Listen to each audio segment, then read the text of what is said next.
Hello friends, welcome to our channel Khushi study centre. सांग मैंने मुझे आपण मान भारतर जो स्वाधीनता संग्रामी माने थिले तांको द्वारा केतटा स्लोगान देइचंती किए यही सब विषय रे किछटा प्रश्न नहीं आछि। जदि वीडियो आपको भल लगे ताले प्लीज वीडियो को लाइक कर चैनल को सब्सक्राइब करिए। आज प्रथम प्रश्न, कर बा मर डू और डाई स्लोगान किए देथिले? यार सठिक उत्तर महात्मा गांधी। जो महात्मा गांधी थे सी कर बा मर नारा देते से केबे देथिले ना असहयोग आंदोलन टाइम रे देथिले। द्वितीय प्रश्न, मते रक्त दियो मु तुमको स्वाधीनता देवी, यही स्लोगान किए देथिले? यार सठिक उत्तर सुभाष चंद्र बोस। जो सुभाष चंद्र बोस देथिले से कहिथिले मते रक्त दियो मु तुमको स्वाधीन देवी, से यही वार्ता देथिले। जदि कहबी सुभाष चंद्र बोस विषय में अधिक किसी कहूँ चाहिए, सुभाष चंद्र बोस को नेताजी आख्या दिखाई, आम नेताजी सुभाष चंद्र बोस जानी।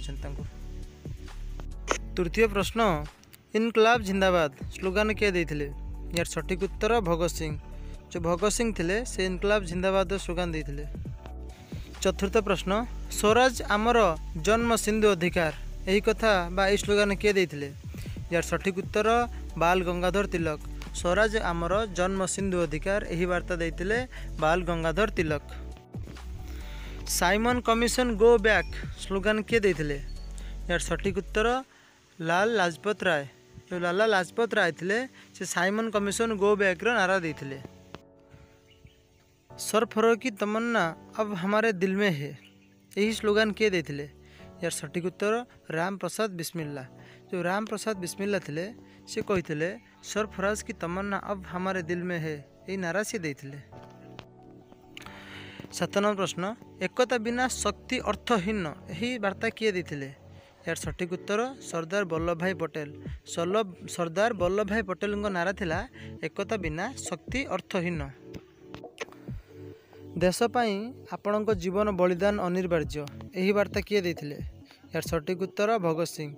भगत सिंह देथिले वार्ता देश पाई आपणको जीवनर बलिदान अनिवार्य। देखो भगत सिंह दुईटी वार्ता थिला बा दुईटी नारा थिला, गोटे थिला इनकलाब जिंदाबाद आ गोटे 2 नंबर देश पाई आपणको जीवन बलिदान अनिवार्य, यही दुईटी।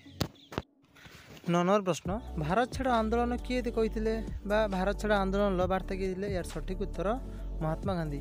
भारत छाड़ आंदोलन रे स्लोगान देते महात्मा गांधी। 10वां प्रश्न, शत्रु को गोली को आमे सम्मुखीन हेबू, आमे स्वाधीन और स्वाधीन रहबू, ये वार्ता किए देते? यार सठिक उत्तर चंद्रशेखर आजाद। 11वां प्रश्न, देशर महानता प्रेम और त्यागरे निहित, यही स्लोगान किए देते? यार सठिक उत्तर सरोजिनी नायडू। जदि एटी सरोजिनी नायडू विषय में किसी कहना चाहिए ना नोट कर लिखु। सरोजिनी नायडू होती भारतर प्रथम राज्यपाल थे। 12 नंबर प्रश्न, जय जवान जय किसान किए नारा देते? यार सठिक उत्तर लाल बहादुर शास्त्री। जो लाल बहादुर शास्त्री थे सी स्लोगान बा नारा देते जय जवान जय किसान। 13 नंबर प्रश्न, जय हिंद किए कही? यार सठिक उत्तर सुभाष चंद्र बोस। देखो एठारे मन रखता सुभाष चंद्र बोस दुईटी नारा देते कौन, गोटे जय हिंद आ गोटे है मत रक्त दियो मु तुमको स्वाधीनता देवी, ये कथा सुभाष चंद्र बोस दुईटी नारा थिला, मन रखिए। आज शेष प्रश्न, मो जीवन पछे नरके पड़ी थाऊ जगत उद्धार हेउ, ये स्लोगान किए देते ना? यार सठिक उत्तर महात्मा गांधी। महात्मा गांधी मन रखता 3टी स्लोगान मुख्य थिला। 1 रे है भारत छाड़, 2 रे है करबा मर, 3 रे हूँ मो जीवन पछे नरके पड़ी थाऊ जगत उद्धार, ये जो 3टी महात्मा गांधी मुख्य स्लोगान थिला। सांग माने यही थिला भारतर स्वाधीनता संग्रामी एवं तांको द्वारा दिया जाइथिबा स्लोगान गुड़िकर नाम।